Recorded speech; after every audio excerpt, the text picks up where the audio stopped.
Movie की शुरुआत में हम एक औरत को देखते हैं जो अभी एक सर्विस स्टेशन में है और लगातार अपने फोन में टकटकी लगाए हुए है और जो निर्देश उसे इस फोन से मिलते हैं उन्हें ही फॉलो कर रही है।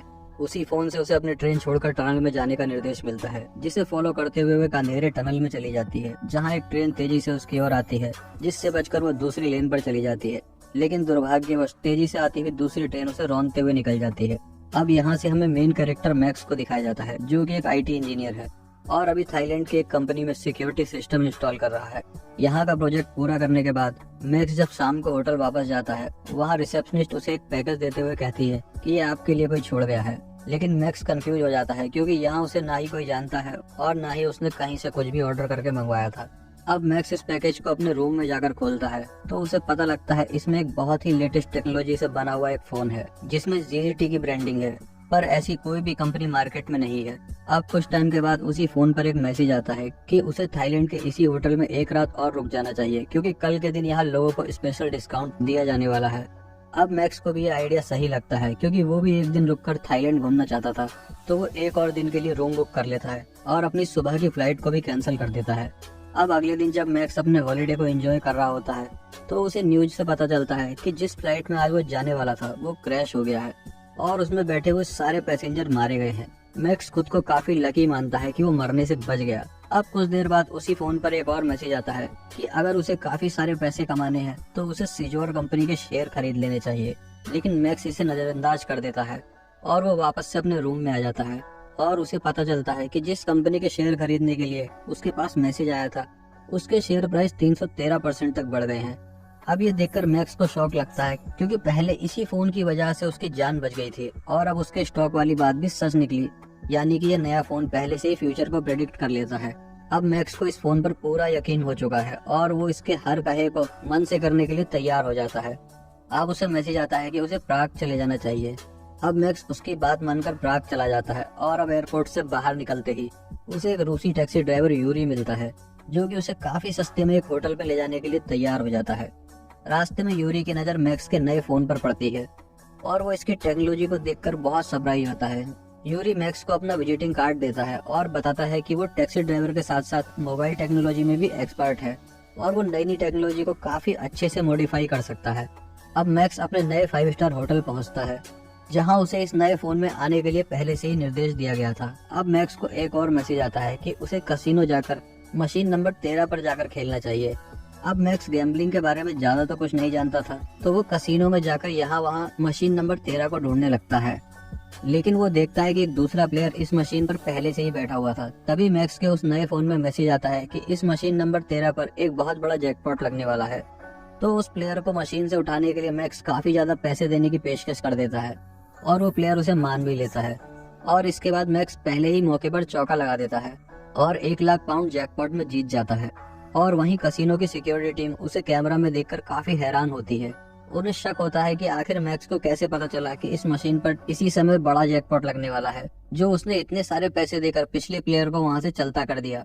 लेकिन मैक्स का कोई भी चीटिंग का पास्ट रिकॉर्ड ना होने के चलते मैनेजर उस पर कोई कार्रवाई नहीं कर सकता था। अब लालच में अंधा हो चुका मैक्स अपनी प्राइज मनी को कैश करने के बजाय सारे के सारे पैसों के और चिप्स खरीद लेता है।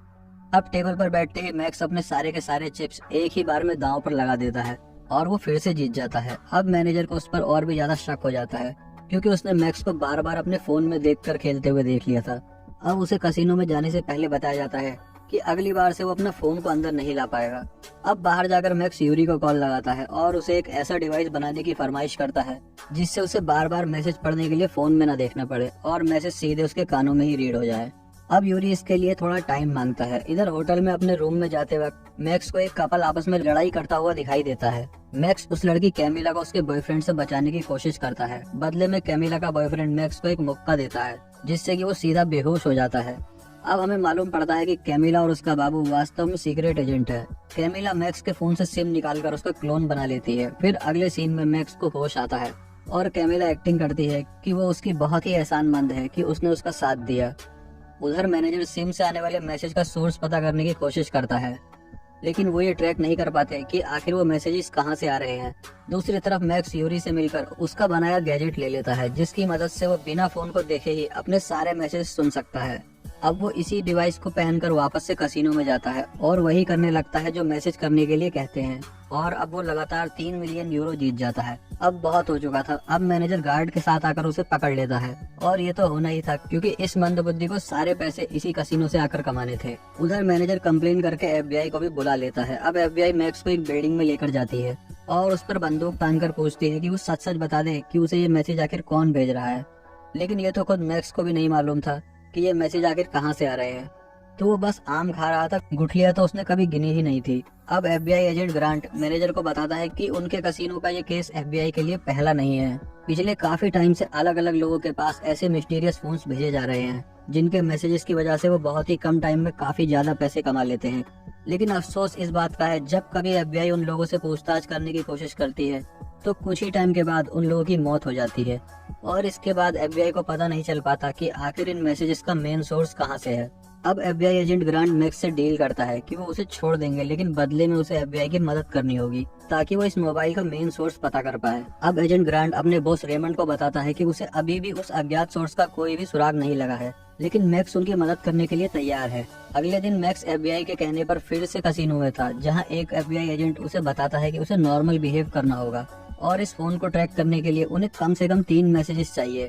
और यहाँ मैक्स के फोन में फिर से मैसेजेस आना शुरू हो जाते हैं और मैक्स फिर से उनके कहने पर खेलने लगता है, लेकिन सरप्राइजिंगली इस बार वो हार जाता है। और तभी उसके पास एक और मैसेज आता है कि उसे पता है कि कोई इस फोन के सिग्नल को ट्रेस कर रहा है। वहीं दूसरी ओर FBI फोन के सिग्नल्स ट्रैक कर लेती है। ये देखते ही FBI चीफ रेमंड सबको यहाँ से जाने को कहता है, जैसे कि उसको सब कुछ पहले से ही पता हो। वो एजेंट ग्रांट को बताता है कि इन मैसेजेस का मेन सोर्स एशलोन कंप्यूटर है, जो एक आर्टिफिशियल इंटेलिजेंस से चलता है जिसे NSA ने ही सिक्योरिटी के लिए बनाया था, और रेमंड को लगता है कि जरूर इसे किसी ने हैक किया है। यहाँ वो सबको उस हैकर को ढूंढने के लिए कहता है। अब रेमंड एक दूसरे एजेंट को हायर करता है जो कि मैक्स की तरह ही दिखता है, और उसे ही मैक्स का फोन दे दिया जाता है।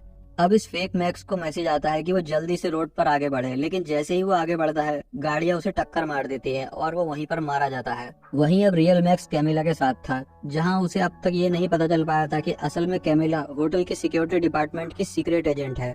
अब यहाँ कैमिला को छत पर एक स्नाइपर दिखता है और वो समझ जाती है कि वो मैक्स को मारना चाहते हैं। कैमिला किसी तरह से मैक्स को गोली से बचाती है। वहीं कुछ लोग उसकी बिल्डिंग में उसे मारने आ जाते हैं और कैमिला उन सबको भी मार देती है और मैक्स को बचा लेती है। और यहाँ से मैक्स जान पाता है कि कैमिला एक सीक्रेट एजेंट है और वो उसके साथ अभी तक प्यार का सिर्फ एक झूठा दिखावा कर रही थी।